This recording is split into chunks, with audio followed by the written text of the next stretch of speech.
Favourite இயக்குனர் Mysskin sir. இவருடைய cinema பார்வை ரொம்ப டிஃப்ரெண்ட் ஆனது. லிங்குசாமி சார் சொன்ன மாதிரி என் படம்டா பாருங்க அப்படின்னு சொல்லி காமிப்பாரு. அதுக்குள்ள ஒரு டிஃப்ரெண்டான டிராவல் இருக்கும். ரொம்ப ஜெனுவன் ஃபில்ம் மேக்கர். சோ இந்த படத்தை பத்தி ஒரு சில வார்த்தைகள் பேசணும் அப்படின்னு ஆசைப்படுறோம். இந்த நூற்றாண்டின் மிகப்பெரிய எழுத்தாளர் என்று சொல்லப்படுகிற காப்ரியல் கார்சியா மார்கோஸுடைய ஒரு கதை, அவருடைய கலெக்டட் ஸ்டோரிஸ்லேயே மிகச்சிறந்த கதை, இந்த உலகத்தின் மிகச்சிறந்த கதையில் ஒரு 10 கதையில் அதையும் சொல்றது. அதுக்கு பேர் ஆங்கிலத்தில் வந்து டியூஸ்டே சீஸ்டா, அதாவது ஒரு செவ்வாய்க்கிழமையினுடைய மதிய தூக்கம் அப்படிங்கிற கதை. வந்து ஒரு தாயும் அவருடைய குட்டி குழந்தை, ஒரு 6 வயசு 7 வயசு குழந்தை ஒரு ஊருக்கு போறாங்க. அந்த ஊர்ல போயிட்டு ஒரு சர்ச்சில்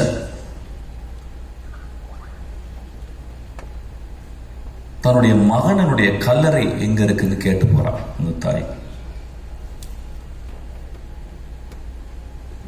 அப்ப அந்த பாதிரியார் சொல்றாரு, வந்து அந்த ரெஜிஸ்டர் கொடுத்து அதில் சைன் போட சொல்றாரு. அந்த தாய் சைன் போடுறான். அப்போ அவர் கேட்குறாரு, ஏமா இப்படியாப்பட்ட ஒரு பிள்ளைய பெத்த அப்படின்றது. அப்போ ஒரு சின்ன ஃபிளாஷா காப்ரியல் கார்சியா எழுதுறார். அந்த மனிதன் அந்த மகன் அந்த ஊருக்கு வந்திருக்கான். ஒரு நாள் இரவு ஒரு கதவை உடைக்கிறான். அந்த வீட்டுக்குள்ள ஒரு பெண் தனியா இருக்கிறார். அவளுக்கு தெரிஞ்சிருச்சு யாரோ ஒரு திருடன் வந்து கதவை உடைக்கிறாங்க. நல்ல மழை வேற. அந்த பெண் ஒரு துப்பாக்கி எடுக்கிறான். அந்த துப்பாக்கி எப்படின்னா வந்து ஒரு 100 வருடங்கள் ஒரு 50 வருடங்கள் யூஸ் பண்ணாத ஒரு துப்பாக்கி. யாரோ தாத்தாவோ யாரோ ஒன்று வச்சிருக்காங்க, அது மட்டும் தெரியுது. சின்ன வயசுல இருந்து பார்த்துருக்காங்க. அந்த துப்பாக்கி தொட்டதே கிடையாது. துப்பாக்கி கண்டா பயங்கர பயம். ஒரு வழி இல்லாம உள்ள வந்தவன் ஒரு வேளை கொன்னுறான், திருடிட்டு ஒரு வேளை கொன்னுட்டானா என்ன பண்றது அப்படின்னு ஒரு பயத்துல அவன் யாருன்னு தெரியல. அவன் துப்பாக்கி எடுத்துட்டு போய் அந்த கதவுக்கு நேரம் நிற்கிறான். கை உதறது. சார் யாரும் பேசுறீங்க sir please. Guy உதறது.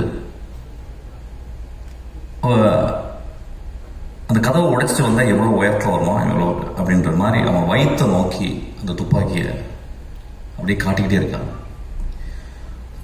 Guy உதறது. Gabriel Garcia எழுதுறாரு, அந்த கை உதறலுக்கு காரணம் பயம்,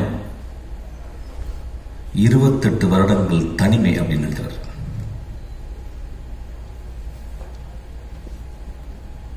அதுக்கப்புறம் அவன் கையெழுத்து போடும்போது அந்த கேள்வி கேட்குறது, இந்த மாதிரி பிள்ளை ஏன் நான் பெத்தன்னு கேட்கும்போது தாய் சொல்றான், என் பிள்ளை ரொம்ப நல்ல பிள்ளைன்றான். நண்பர்களே, ஒரு பெரிய கேள்வி வரும், திருடனை பெற்ற தாய் எப்படி நல்ல பிள்ளைன்னு சொல்றான் அப்படின்றது. நீங்க அந்த கதையை படிக்கணும். ஒருவேளை தாய்க்கு எல்லா குழந்தைகளும் நல்ல குழந்தைகள் தான் நினைக்கிறேன். இந்த சமூகம்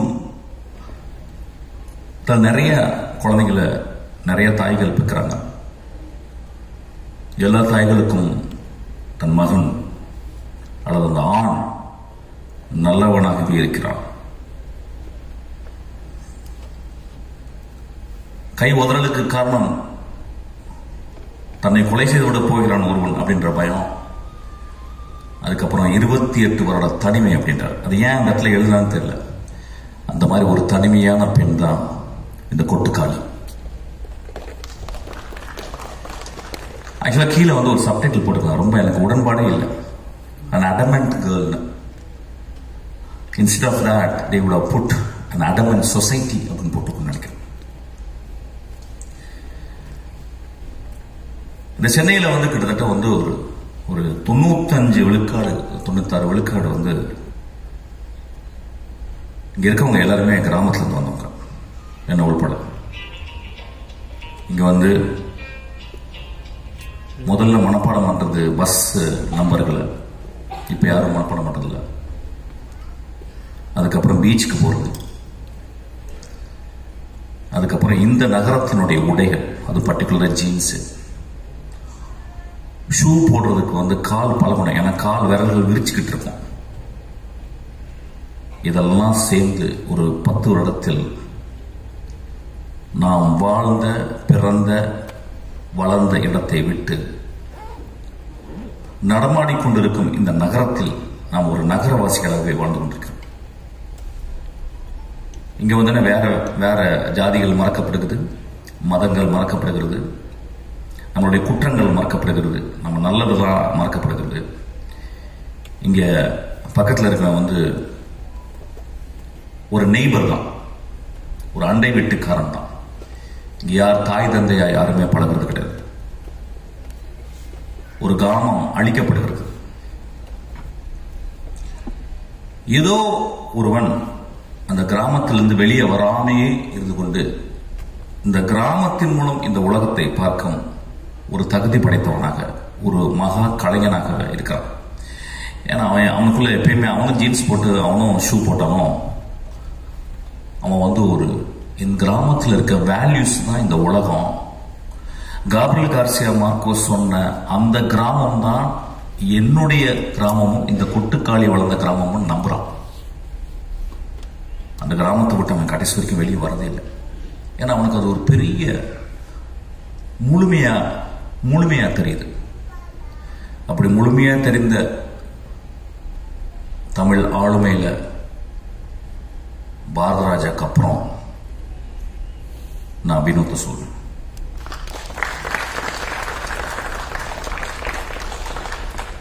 ஒரு திரைப்படம் எதுக்காக எடுக்கப்படுது அப்படின்னா, நிறைய பேர் என் அசிஸ்டன்ட் கேட்பேன், எதுக்குடா? எனக்கு தெரிஞ்சு 250 அசிஸ்டன்ட் மட்டும் போயிருக்காங்க. ஒரு வருஷத்துக்கு கிட்டத்தட்ட ஒரு 3000 அசிஸ்டன்ட் டேரக்டருக்காக வரவங்களை நான் சந்திக்கிறேன். கொஞ்சம் கூட சோம்பேறித்தனம் படாம அவங்கள்ட்ட கேட்கிறேன், எதுக்குப்பா நீ சினிமாக்கு வர்ற? அது இன்வேரியபிளா என்ன ஆன்சர் இருக்கும் அப்படின்னா, சார் நான் சாதிக்கணும் சார், ஏதாவது ஒண்ணு பண்ணணும் சார் நான் அப்படின்னு சொல்லுவோம். அந்த கிட்டத்தட்ட எல்லா வெர்ஷன்ஸும் ஒரே மாதிரி இருக்கும். இல்ல சார் எனக்கு ஒரு கதை இருக்கு சார், நான் ஒன்று பண்ணணும் சார். இப்படிதான் இருக்கும். அப்படிதான் நானும் வந்தோம், லிங்குசாமி வந்திருப்பாரு, சங்கர் சார் அப்படிதான் வந்திருப்பாரு, எல்லாருமே மனிதத்துவம் எல்லாருமே தான். இங்க வினோத் ஒருவேளை என் அஸ்டனா வந்தா, ஏன்டா வினோத் என்கிட்ட வந்த அப்படின்னு கேட்டா அவன் இந்த ஆன்சர் சொல்லியிருக்க மாட்டான். சார் இந்த உலகத்தை என் கதை மூலியமா மாத்தணும் சார் அப்படின்னு வந்திருப்பான்.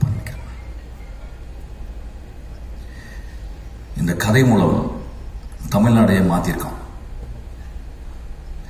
எப்பயுமே சொல்லுவாங்க, நான் ரொம்ப பொங்கி பேசுவார், ரொம்ப எக்ஸாஜரேட் பண்ணி பேசுவார், டிராமாட்டிக்கா தான் பேசுவார். நான் எப்பொழுதுமே அது ஒரு சத்தியமாக எடுத்துக்கிறேன். ஒரு மேடையில் பேசும்போது அடுத்த வார்த்தை என்னன்னு எனக்கு தெரிஞ்சுட்டா நான் இந்த சமூகத்தை நான் நெருப்பு ஊத்தி கொளுத்துறேன்னு அர்த்தம்.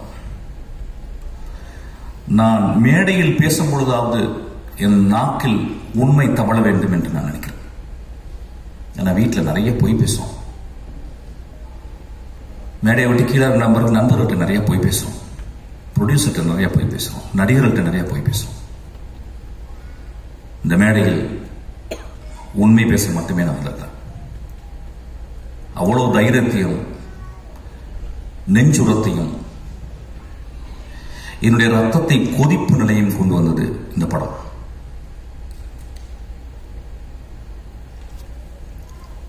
இந்த படம் நிறைய படம் வரும்போதெல்லாம் நான் நிறைய பேசினேன். ஃபார் எக்ஸாம்பிள் வழக்கு என்ன பேசும்போது இதே மேடையில் நான் ரொம்ப பயங்கரமா பேசினேன்னா ரொம்ப கோபமா பேசினேன். சமூகத்தையே நான் என்ன இப்படி பண்றீங்க அப்படின்னு பேசினேன். அப்ப அன்னைக்கு நிறைய இதே மேடையிலால என்னை கேலி செய்தாங்க, நான் பார்த்துருக்கேன்.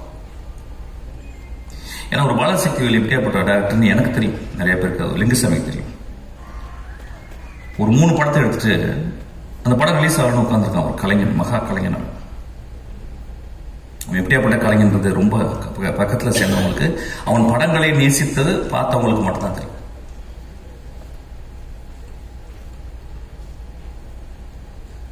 இந்த படத்துல இது எதுக்கு கொட்டுக்காலின்னு வச்சான்னு தெரியல, எனக்கு நிறைய மீனிங் என்னமோ போகுது.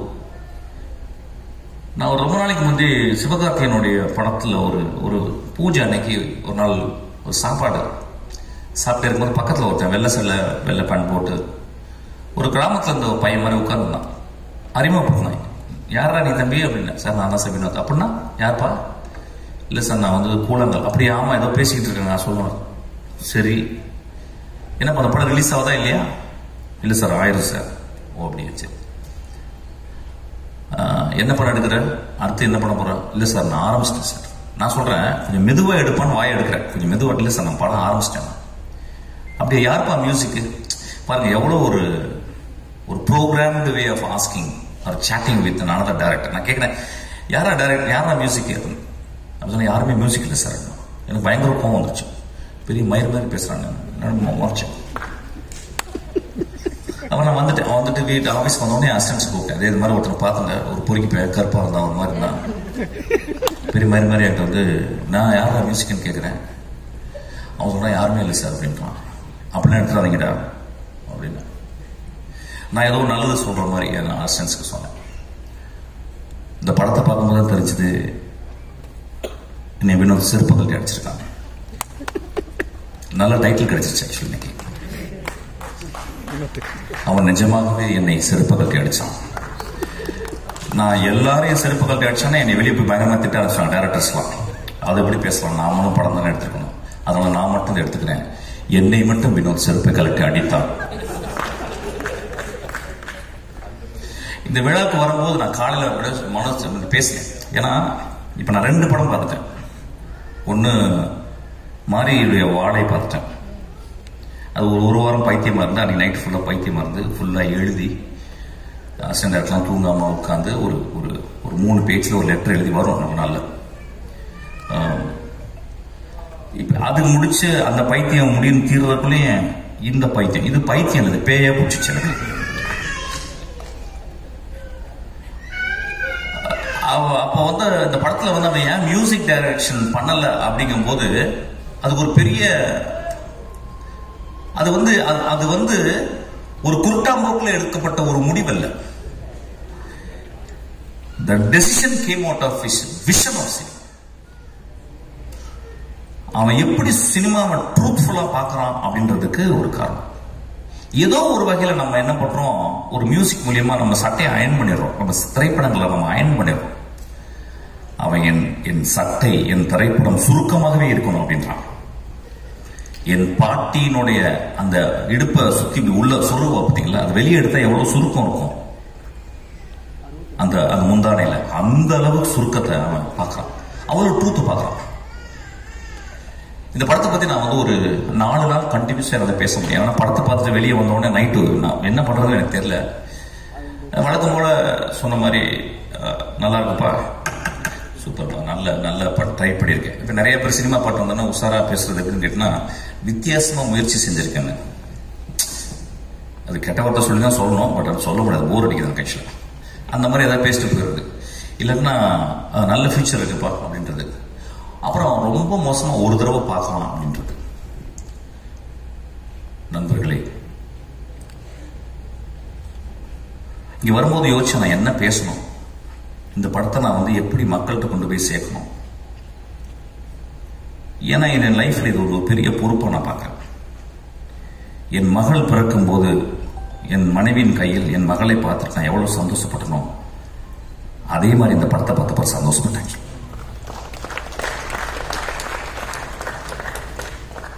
இந்த படத்தை பத்தி மக்கள்கிட்ட கொண்டு போய் சேர்க்கறதுக்கு என்னன்னா, நிறைய மல்டி குட்டிக்காரங்கெல்லாம் அடிச்சாச்சு. யூஸ்வலா நான் நிறைய பேசியிருக்கேன். இந்த படம் மக்கள் வந்து எல்லாரும் பார்க்கணும், நான் அவுத்து போட்டு கூட நிக்கிறதுக்கு தயாரா இருக்கீங்க இந்த இடத்துல.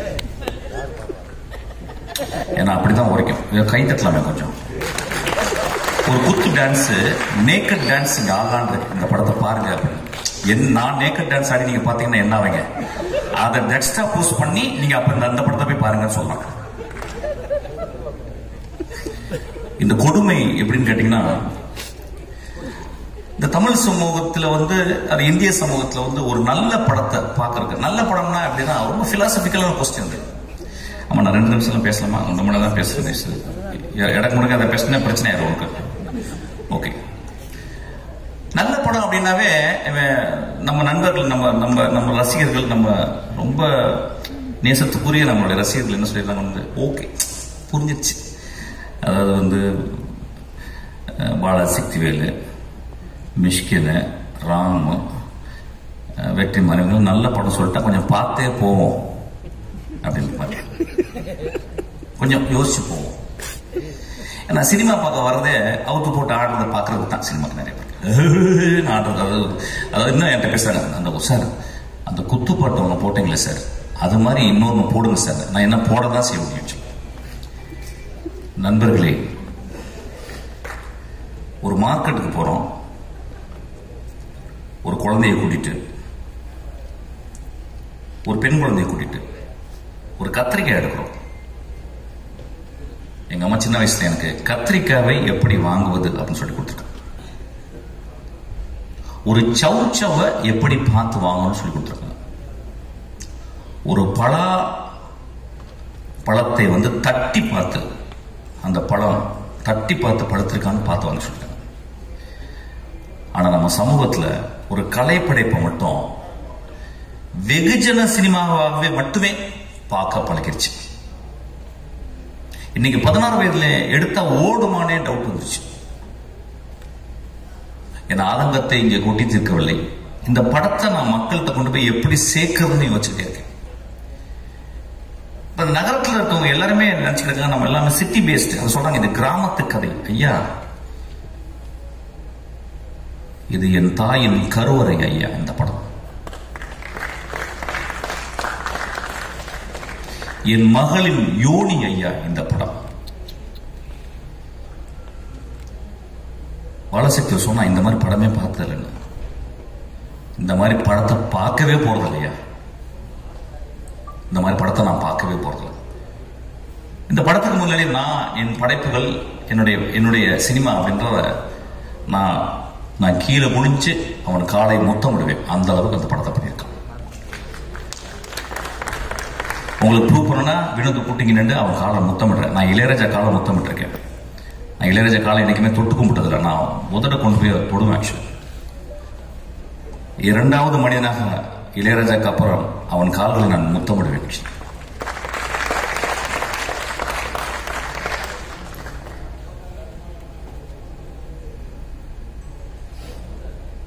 ஒரு படத்தை பார்க்கும்போது அடுத்த சீன் என்ன, அடுத்த சீன் என்ன, அடுத்த சீன் என்ன, அடுத்த சீன் என்னன்னு சொல்லிட்டு நாங்கெல்லாம் எழுதும்போது ரொம்ப கேர்ஃபுல்லா. நான் இப்ப கூட வரும்போது என் தம்பிகிட்ட பேசிக்கிட்டேன். ஒரு படம் நல்ல கதையா இருக்கணும், என்டர்டெய்னிங்கா இருக்கணும், இப்ப 3வது தேவைப்படுது எக்ஸைட்டிங்கா இருக்கணும்னு சொல்லிட்டு. இந்த 3மே இந்த படத்துல இருக்கு. என்ன ஒண்ணு, நீங்க பாக்குறது உங்க பார்வையை வேற மாதிரி வச்சு பார்க்கணும். எனக்கு தெரிஞ்ச இந்த ரீசன்ட் டேஸ்ல இந்த கதைகள் நான் இப்ப 2 கதைகள் நான் இந்த 10 வருடத்துல திரைக்கதையில படிச்சது எக்ஸ்ட்ராடனரி ஸ்டோரிஸ் சொல்றேன். ஒன்னு 3 பில்பர்ட்ஸ், இன்னொன்னு கெட் அவுட், ஜோர்டன் பீல். அதுக்கப்புறம் இந்த கதையை சொல்றேன். ஏன்னா அது 3மே எப்படின்னா, ஒண்ணு பிளாக் ஹாரர், இன்னும் ஒரு பெண்ணினுடைய தவிப்பு, தன் மகளை பறி கொடுத்துட்டு ஒரு பெண்ணுடைய தவிப்பு. இந்த படத்துல ஒரு குடும்பம் ஒரு பெண்ணை வச்சுக்கிட்டு தவிக்கிறாங்க. அவ்வளவு சிறந்த மனிதர்கள் அந்த குடும்பத்தில் இருக்காங்க. அந்த குடும்பம் பார்க்கும்போது, படம் பார்க்கும்போது அவங்க கெட்டவங்க மாதிரி தெரியும். எனக்கு ரொம்ப அந்த பெண்ணை விட அந்த குடும்பம் ரொம்ப நல்லதா இருந்துச்சு. வினோத் இந்த கேரக்டருக்கு வேற யாரோ பண்ணிதான் நல்லா இருக்க கூட, நல்லா இருக்காதோ, நடிச்சிருவாங்களோங்கிறதுக்காக தன்னுடைய அக்காவையும் தன்னுடைய பெரியம்மா பொண்ணு தங்கச்சிகளாம் நடிக்க வச்சிருக்காங்க. இந்த படத்துல 2 காட்சிகள் நான் சொல்லுவேன். பாலாஜி பாதி கதை சொல்லிட்டேன். ஆக்சுவலா நான் சொல்ல மாட்டேன். உன்னை அதுக்கு அடிக்கணும். டே பாலாஜி, பாதி கதையை சொல்லிட்டேன். நீ நான் சொல்ல மாட்டேன். இந்த படத்துல ஒரு சேவல் நடிச்சிருக்கு. அதான் முதல்ல பார்த்திருப்பீங்க. சேவல் நடிச்சிருக்குன்னு சொல்றதை விட அந்த சேவலை அவன் கேப்சர் பண்ணியிருக்கான். முதல் ஷாட்டா நீங்க போட்டிருக்கான், நீங்க பார்க்கணும். ஆக்சுவலா இந்த படம் சினிமாவை எப்படி பார்ப்பது, நாம் என்ன சினிமா பார்த்துக்கிட்டு இருக்கோம், அதாவது மொமெண்ட்ஸ் சொல்லுவாங்க. சினிமால மொமெண்ட்ஸ் சொல்லுவாங்க. எனக்கு தெரிஞ்ச 27 வருடத்துல 2 மொமெண்ட் தான் நான் கிரியேட் பண்ணிருக்கேன். ஒரு மொமெண்ட் வந்து வெட்டி போட்டவன் இடத்துல வந்து ஒரு கிளையை வந்து பூ போடுறான். ரெண்டாவது மொமெண்ட் வந்து தன் மகள் இறந்து போன பிறகு அப்பாவுடைய சிகரெட்டை வந்து குடிக்க கூடாதுன்னு கஷ்டப்படுறான். இந்த 2 மொமெண்ட் 27 வருஷத்துல. இந்த படத்துல 60 சீனுமே 60 மொமெண்டா பண்ணிருக்கான். இந்த படத்தில் வந்து இயற்கையை அவன் யூஸ் பண்ணது, மனிதர்களுக்கு முன்னால இயற்கையை அவன் யூஸ் பண்ணது. ஒருவேளை நான் பேசுறது போர் அடிச்சாலும் அடிக்கலாம், பட் பரவாயில்ல, ஏதாவது பேசுறேன். ஏன்னா கொஞ்ச நேரம் பேசுறதுக்கு கேட்கறதுக்கு போயிடுச்சு. மச்சான் நெக்ஸ்ட் சீன் என்னன்னு போயிருது. நண்பர்களே,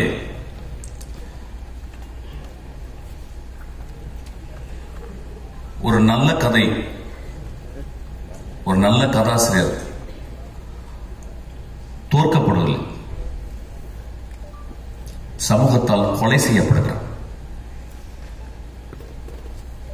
ஒரு நல்ல கதையும் ஒரு நல்ல கதாசிரியரும் அவ்வளவு பேரன்போட ஒரு சமூகத்துக்கு இந்த கதையை எழுதுனா பீச்ல ஒரு பங்களா, மிக வசதியான காரு, அதுக்கப்புறம் 100 வருஷத்துக்கு வந்து சொத்து அப்படின்னு இல்லாம இந்த கதை பண்ணா சமூகத்தின் இதயத்தை கொஞ்சோண்டு தொற்றுலாம் அப்படின்னு வினோத் பண்ணியிருக்காங்க.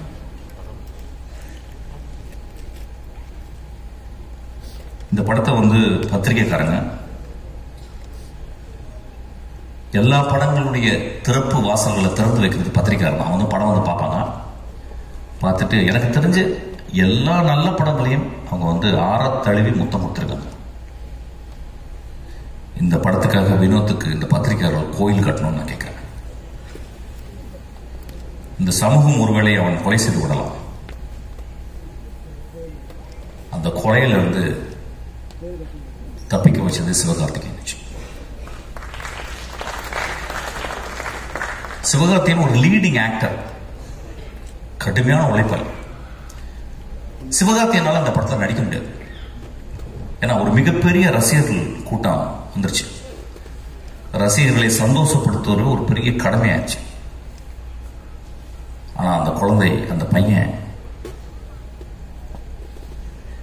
நான் மிகச்சிறந்த படைப்பு பண்ணணும்னு ஆசைப்பட்டு கூழாங்கல்ல பார்த்த உடனே, தம்பி இந்த படத்தை நான் தான் பண்ணுவேன்னு சொல்லியிருக்கான். அதுக்காக அந்த தம்பிக்கு ஒரு கோயில் கட்டணும். சிவகார்த்திகேயனுக்கு ஒரு குழந்தை பிறந்திருக்கு, சிவகார்த்திகேயனுக்கு இன்னொரு குழந்தையும் பிறந்திருக்கு. அதுதான் கொட்டுக்கதை. இந்த படத்தில் நடித்தவர்கள் அந்த ஆனா பெண் ஒருத்தி நடிச்சிருக்கா. தெரியல, தமிழ்ல இருக்க பெண்கள்லாம் இப்ப நடிக்கவே வரல நல்ல படங்களுக்கு. சார் எனக்கு 2 பாட்டு இருக்கா, 3 டான்ஸ் இருக்கா, தௌபா தௌபா தௌபான்னு அப்படின்னு ஏதாவது டான்ஸ் ஸ்டெப், ஹூக் ஸ்டெப் வைக்கிறதுக்கு இருக்கான்னு பார்ப்பாங்க. அப்ப தமிழ்ல பொம்பளைகளே கிடையாது. அப்ப இங்க இருந்து போயிட்டு பஸ் ஏறி போயிட்டு ஆனபெல்னு ஒரு சிறுக்கியை பிடிச்சி வந்திருக்காங்க. ஒரு பேய் அரக்கிய அவன் எத்தனை வார்த்தை பேசியிருக்கான்னா 1.5 வார்த்தை பேசியிருக்கான்னு நினைக்கிறேன். ஒரு பாட்டு வர பாடிட்டா அதுக்கு அடி, ஒரே அடி சூரி போட்டு ஒரு 1 மணி நேரம் அடி அடிக்கிறான் போட்டவள. இந்த சமூகம் அப்படித்தானே இருக்கு. ஒரு பெண் பாடக்கூடாதுல்ல, ஒரு எக்ஸ்ட்ராஆர்டினரி பெர்ஃபார்மன்ஸ். அதே இந்த வருஷத்தினுடைய நேஷனல் அவார்டு அந்த குழந்தைக்கு கிடைக்கணும்னு நான் வந்து ஆசைப்படுறேன். அதுக்கப்புறம் சூரியனுடைய எவல்யூஷன் கேரக்டரா இருக்கு. நான் சினிமால தான் கேரக்டரா பார்த்திருக்கேன். ஒரு கதையின் கதாநாயகன் ஃபர்ஸ்ட் சீன்ல வந்து மோசமா இருப்பான், கடைசி சீன்ல ஒரு பெரிய மகானா இருப்பான். ஃபர்ஸ்ட் சீன்ல மகானா இருப்பான், கடைசி சீன்ல வந்து கொடுங்கோலனா மாறிடுவான். இது ஒரு கேரக்டரா இருக்கு. இது சினிமால தான், சாரி, கதைகள்ல தான் நடக்கும். நிஜ வாழ்க்கையிலே சூரியக்கு நடந்திருக்கு. ஒரு கமெடியனாக உருவாகி இன்னைக்கு ஒரு உலகம் போற்றும் ஒரு நடிகனாக மாறியிருக்கான். நான் அன்னைக்கு நைட்டு இரவு உட்காந்து பேசினேன். என்னடா மகனே நீ இப்படி, எங்கடா உனக்கு ஏதாவது அருள்கள் வந்துருச்சா, இல்ல காதல ஏதாவது உனக்கு ஏதாவது ஒரு அசலை கேட்டுச்சா? உன் வாழ்க்கையில இப்படியாப்பட்ட முடிவுகள் எடுத்து இப்படி நீ வேகமா அப்படியே வெற்றிமாறன், அப்படியே கருடன், அப்படி ராம் இன்னைக்கு ஒரு எக்ஸ்ட்ராடனரி. எனக்கு தெரிஞ்சு இன்னைக்கு தமிழ் சினிமாவின் மிக முக்கியமான 2 நடிகர்கள் நான் சொல்லுவேன் வந்து விஜய் சேதுபதியும் சூரியன் நான் சொல்லுவேன். நான் விஜய் சேதுபதி ஒர்க் பண்ணேன், 67 நாட்கள் ஒர்க் பண்ணேன். ஒரு நாள் கூட எங்க 2 பேருக்கு ஒரு சின்ன உராய்வு கூட ஏற்படல. அந்த குழந்தை அவ்வளவு கண்ணியமாக, அவ்வளவு மேன்மையாக நேசித்து நேசித்து ஒரு கேரக்டர் நடிச்சிருக்கான் இந்த படத்துல. சூரிய அதே மாதிரி தான். எனக்கு தெரிஞ்சு இந்த படத்துல சூரிய தவிர வேற யாராவது நினைச்சு கூட பார்க்க முடியாது. சூரிய ஒரு இடத்துல மூத்திரம் நடிச்சிருக்கான், நடிக்கவே முடியல, வாழ்ந்திருக்கான். அதுக்கு வினோத் அந்த கேமராவை பக்கத்துல எடுத்து போறான். அப்படியே மூத்திரம் அடிக்கிறது போய் பக்கத்துல போயிட்டு நான் பயந்துட்டேன், கீழே கீழே கேமரா டில் டவுன் பண்ணிட போறான்னு பார்த்தேன். ஆசை வந்து டில் டவுன் பண்ணி பார்க்கலாம் அப்படின்னு சொல்லி ஆனா அப்படியே மேலே வச்சு அதுக்கப்புறம் சூரிய திரும்பி பார்க்கலாம். மனிதர்களே என்ன பெர்ஃபார்மன்ஸ், என்ன எவ்வளவு நம்பிக்கை அந்த கேமரா மேல. முதல் சீனை வந்து அவன் கிட்டத்தட்ட ஒரு 4 நிமிஷம் கேமரா எடுத்து போயிட்டு ஒரு அம்மா குளிச்சுட்டு அதாவது தலையில தண்ணியை தொலைச்சிட்டு தன் மகள் இப்படி பண்ணிட்டாலே, மகள் இப்படி பண்ணிட்டேன்னு ஒரு கோயிலுக்கு போறத வந்து ஒரு extreme long shot. I think இந்தியாவில் ஒரு லாங்கஸ்ட் ஷாட்டா கூட இருக்கும்னு நினைக்கிறேன். அங்க எடுக்கும் போதே அவன் அதோடைய கான்பிடன்ஸ் சொல்றான், நான் என்ன மாதிரி படம் பண்ண போறேன், என்ன மாதிரி படத்தை நீங்க பார்க்க போறேன்றது அவன் பிச் பண்றான். இந்த படத்தை பத்தி இன்னொரு தருணத்துல நிறைய பேசலாம். ஏன்னா இங்க வந்து மொத்தமே 4 டைரக்டர்ஸ் தான் வந்திருக்கோம். நான் வந்து ரொம்ப நேரம் டைம் எடுத்துக்கூடாது, நிறைய பேசுவேன், என்னால பேச முடியும். So Soori has given an extraordinary. அதாவது இந்த படத்துக்கு அப்புறம் சூரிய நம்ம எப்படி பார்க்கலாம்னா ஒரு இந்தியாவின் ஒரு மிகச்சிறந்த ஆக்டரா நம்ம பார்க்கலாம். அது ஏன் சொல்றேன்னா அந்த அளவுக்கு அந்த கேரக்டர் அவன் மண்ணில இருந்து அந்த வெறுங்கால இருந்து நான் பார்த்தேன். சூரிய செருப்பு போட்டு சுருப்பு போடாம அவன் அப்படியே அதுக்குள்ளே ஒரு அதை சொன்னாங்க, ஏதோ இந்த டீட்டெயில் வந்து காலு அதை வந்து சூரிய சொன்னதான் நல்லது, சூரிய சொன்னது அதான் அது நல்லா இருக்கும். எப்படி அதை நடிச்சா அந்த குரலுக்காக நான் அந்த கழுத்துல இது பண்ணிட்டு பார்க்கும்போது நான் ஒரு இடத்துல ஒத்து பார்த்தேன், இந்த இடத்துல கழுத்து நரம்பு வந்து புடைக்குது. ஸோ நடிக்கல அந்த இடத்துல. He took so much of sincere and truthfulness to exhibit something extraordinary. கேள்விப்பட்டேன் வந்து கூழாங்கல் பார்த்த உடனே சூரி விரட்டி போயிருக்கான் ராம் என்று சொன்னான். ஆனா கிட்டத்தட்ட டெய்லி 2 தடவை ஃபோன் பண்ணி ராமண்ணா கொஞ்சம் வினோட்ட சொல்லுங்க, அடுத்த படம் எந்த படமா இருந்தாலும் அதுல ஒரு சின்ன கேரக்டரும் நடிக்கிறேன், அதுக்காக சூரியக்கு நம்ம கிளாப் பண்ணோம். அதான் ஒரு கலைஞன் இன்னொரு கலைஞனை தேடி ஒரு சீனாவும் நான் நடிக்கணும்னு சொன்னா பாருங்க, அவன் ஒரு பெரிய மேதை தான், பெரிய மேதை தான். நண்பர்களே, இந்த படத்தை பத்தி நான் நிறைய சொல்ல முடியும். ஆனா I am not very sure how far I can talk. ஒரு மிகப்பெரிய அனுபவம் இந்த படம் வந்து ஒவ்வொரு குடும்பமும் போய் பாருங்க. அதாவது மோசமான படங்களை சில படங்களை நம்ம பார்க்கிறோம், மோசமான காட்சிகளை நம்ம குழந்தைகளுக்கு கொண்டு போய் காட்டுறோம், மோசமான படங்களை இந்த இளைஞர்கள் போய் பார்க்கிறோம். அதெல்லாம் பார்க்கலாம், தப்பு கிடையாது. அது வந்து ஒரு ஆர்ட், வந்து போர்னோகிராஃபியும் ஒரு ஆர்ட் தான். அது யாரால எடுக்கப்படுறது பொறுத்து. ஆனா இந்த படம் இந்த தமிழ் சமுதாயத்தை எனக்கு தெரிஞ்சு இதை விட ஒரு பொலிட்டிக்கலான படம் தமிழ்நாட்டில் வந்திருக்கான்னு எனக்கு தெரியல.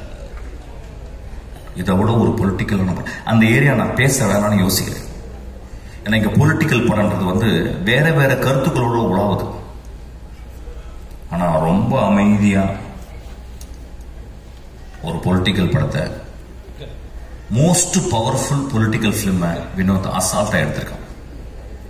நண்பர்களே, நான் மீண்டும் கேட்கிறேன், இந்த படத்தை நீங்க எல்லாரும் பார்க்கணும். பத்திரிகையாளர் இந்த படத்தை பத்தி மேன்மையை எழுதணும். இந்த பத்திரிகையாளர்களுடைய மனசாட்சி நான் சொல்லுவேன். இந்த படத்தை நான் தேவராஜெல்லாம் நான் பார்த்தேன். 25 வருடம் நான் பார்க்கிறேன் தேவராஜன். சினிமாக்காவே வாழ்ந்து ஒரு கலைஞனாக, அதாவது ஒரு பத்திரிகையாளனாக இல்லாமல் ஒரு கலைஞனாகவே வாழ்ந்துருக்கேன். இப்போ நான் என் தம்பியை பார்த்தேன். அவன் வந்து எனக்கு குழந்தை வந்துருச்சா அப்படின்னு சொன்னான். உங்களுக்கெல்லாம் பெரிய தர்மம் இருக்கு இந்த படத்தை பத்தி. இந்த படத்தை பத்தி நான் என்ன சொல்றேன், நான் சேலஞ்ச் பண்றேன், இந்த படத்தை பத்தி ஏதாவது ஒரு நெகட்டிவ் பேசுங்க. இந்த படத்தை கொண்டு போய் சேர்க்க வேண்டியது உங்க கடமை. ஐயா, இது உங்க தாய் மடி ஐயா. இந்த மடியை நீங்க தான் பத்திரமா பார்த்துக்கணும். நான் ரசிகர்கள், சினிமாவை நேசிக்கும் ரசிகர்கள், ஒவ்வொரு தடவையும் சினிமா ரசிகர்களால், அந்த தாயுள்ளம் கொண்ட ரசிகர்களால் கண்டுபிடிக்கப்பட்ட மகா ஆளுமைகள் தான் பாரதராஜா, மணிரத்னம், பாக்யராஜ், பாலச்சந்தர், பாலா, வெற்றிமாறன், ராம், பாலாஜி சக்திவேல். இவங்கெல்லாம் மகா உன்னதமான படைப்புகளை கொடுத்து மக்களுடைய அங்கீகாரம் பட்டு நீங்க தொட்டில போட்டு தாளாட்டி இன்னைக்கு இவ்வளவு பெரிய ஆளா இருக்கிறாங்க. அந்த மாதிரி தங்கத்தில் ஒரு தொட்டில் கட்ட வேண்டிய என் குழந்தை வினோத். கடைசி விவசாயி பார்த்துட்டு நான் அவ்வளவு கஷ்டப்பட்டேன். தியேட்டர்ல 4 பேர் தான் இருந்தாங்க. ஒரு மகா உன்னதமான படைப்பு அது. அதுக்கு கேட்ட என்ன சொல்றாங்க, ஏன் சார் ஃபாஸ்டா இல்லைன்றாங்க. ஐயா, ஏன் ஒரே நாள்ல குழந்தை பிறக்கக்கூடாது? ஏன் இயற்கை 10 மாசம் ஒரு தாயை சுமக்க வச்சுச்சு? ஏன் என்னுடைய பாட்டி மெதுவாக நடந்து போகிறாள்? என் தந்தை இப்ப போன வாரம் இறந்து போனார். கை அப்படியே அவர் அந்த பாடியை குளிப்பாட்டும் போது நான் பார்த்தேன், அப்படியே கையெல்லாம் சூம்பி போயிருச்சு. அப்படியே அந்த குளிக்கல வைக்கும் போது நான் அப்படியே பார்த்துக்கிட்டே இருந்தேன். அந்த மண்ணை அள்ளி போடும்போது அந்த வாய்க்குள்ள தான் போச்சு. என்னை முற்றம் கொடுத்த, என்னை பார்த்து எப்பொழுதும் புன்னகை புரிந்த அந்த வாய்க்குள்ள அந்த மண்ணு போனதை நான் பார்த்தேன். நான் பார்த்த உலகத்தில் என் வாழ்நாளும் மிக முக்கியமான ஷாட்டாக அதை நான் பார்க்கிறேன். நான் சொல்றது கொஞ்சம் கூட வெக்கப்படல. அந்த மாதிரி ஒரு 600 ஷாட்ல மொத்தமே 150 ஷாட். உண்மையும் தெய்வத்தன்மையும் தாய்மையும் கொண்ட படம் தான் அந்த படம். தயவு செய்து கைவிட்டாதீங்க. சும்மாவது போய் பாருங்க. ஒரு சிகரெட் ஒரு சிகரெட் பாக்கெட் எவ்வளவு சிகரெட் பாக்கெட் இன்னைக்கு கிங்ஸ் தெரியாது, அடிக்க மாட்டியா நீ? மனசுனே கிடையாது. யார் எவ்வளவு சிகரெட் பாக்கெட்? 200 rupeesங்க ஒரு சிகரெட் பாக்கெட். ஒரு சிகரெட் பாக்கெட்ல 20 சிகரெட் இருக்கா? 10 இருக்கு. 10 நாள் போச்சுன்னு அர்த்தம் உங்களுக்கு. 10 சிகரெட் கொடுத்தா 10 நாள் போச்சு. நான் சிகரெட் நிப்பாட்டிட்டேன். 10 நாள் ஜாஸ்தி ஆச்சு. ஒரு குவார்டர் அது 150 ரூபாயிலிருந்து 200 ரூபாய். அது 1 வருஷம் போச்சு. இதுக்கெல்லாம் செலவு பண்றோம்ல.